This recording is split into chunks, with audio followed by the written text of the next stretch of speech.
He climbed onto the deck and called out. Nobody answered. The table was set for a meal no one had touched. A woman's sewing lay where she had set it down.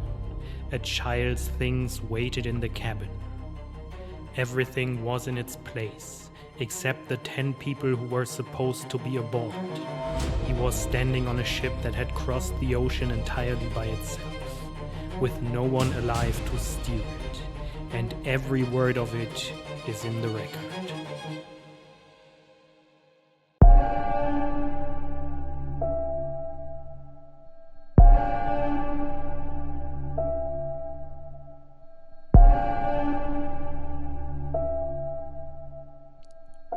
Like and subscribe.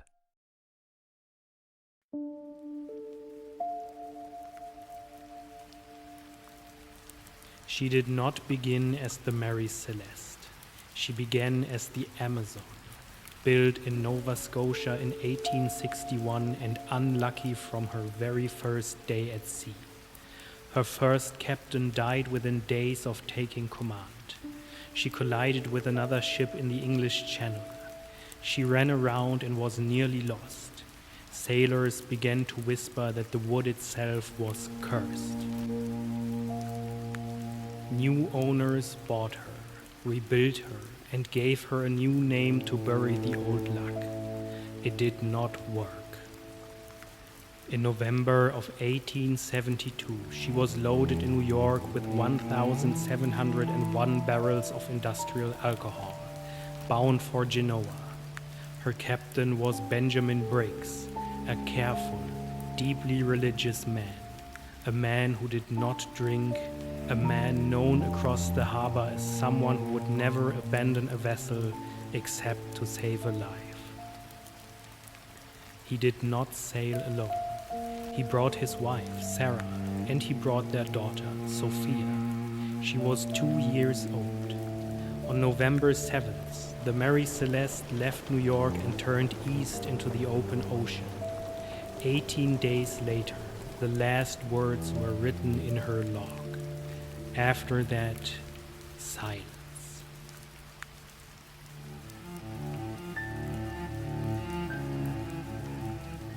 "400 miles from the Azores, another ship saw her first.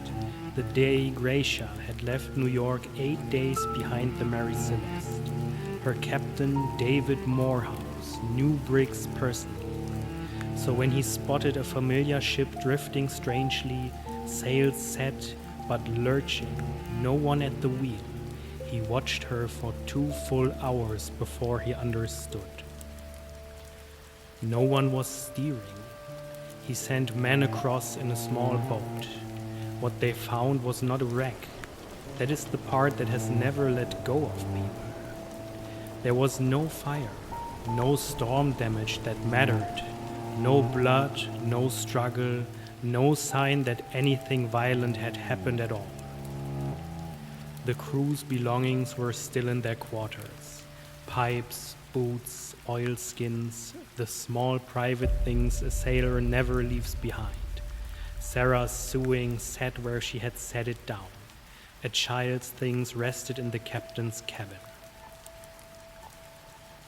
There was roughly 3.5 feet of water in the hold, unpleasant but nowhere near enough to sink her. And there was one thing missing: the lifeboat. The single small boat that could carry 10 people had been launched, not torn away by the sea, but deliberately put over the side. A rope still trailed from the rail where it had been tied. The navigation instruments were gone. The ship's papers were gone. Whatever had happened, the people aboard had not been taken.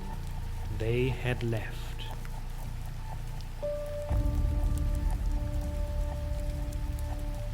The Dei Gracia sailed the empty ship 800 miles to Gibraltar, and there the machinery of the law went to work. A salvage hearing is normally a small, dull thing, a court deciding how much money the rescuers are owed. But the official in charge, the Attorney General Frederick Solly Flood, looked at a seaworthy ship abandoned by an experienced captain, and decided he was looking at a crime. He suspected murder, he suspected fraud, he suspected the very man who had found her. He examined every inch of the ship for proof. He found dark marks on the deck and on an old sword in the cabin, and he was certain they were blood. They were tested. They were not blood. For 3 months he hunted for a villain, and at the end of 3 months he was forced to write down the only honest conclusion available to him. There was no evidence of foul play. The court had records, testimony, measurements, a careful account of everything found and everything missing. And not one of those documents could answer the only question that mattered. Where did they go?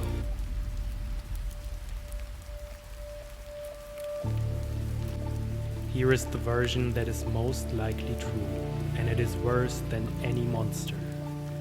The log recorded rough weather and strange sounds rising from the hold. Industrial alcohol, sealed in barrels, in a warming sea, gives off vapor. 9 of those barrels were later found empty.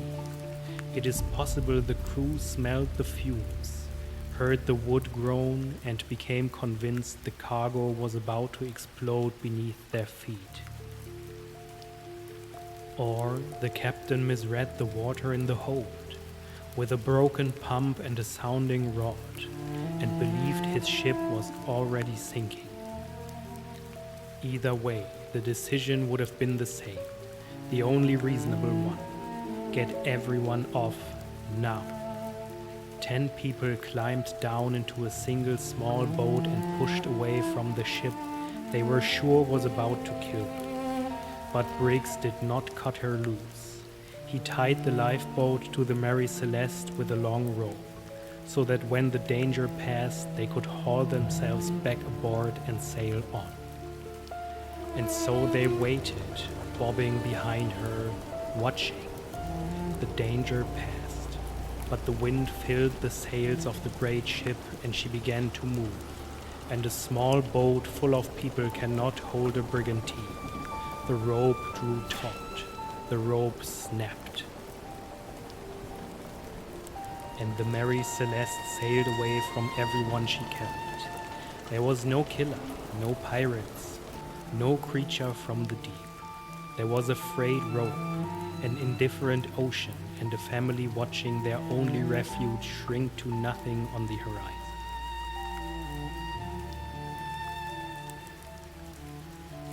The world did not want a snapped rope, so the world rewrote it.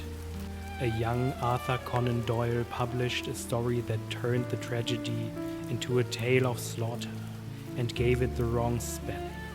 Mary Celeste, that clings to the case to this day. Newspapers invented half-eaten meals and still warm cups of tea, details that appear in no record anywhere. The truth was so quiet, so they buried it under something louder. The ship herself outlived every person who sailed on her that voyage. She passed from owner to owner, unlucky to the last, until 1885, when a captain deliberately ran her onto a reef to collect the insurance money. Even her death was a lie. We remember the name of the ship. We say it like a riddle, like a campfire story, like something fun. We forget there was a man who would not abandon ship until the last possible second. We forget there was a woman whose sewing was still lying on the table. And we forget there was a little girl, 2 years old, who never reached the other shore. The sea gave back the wood. It kept the people. And it has never said a word.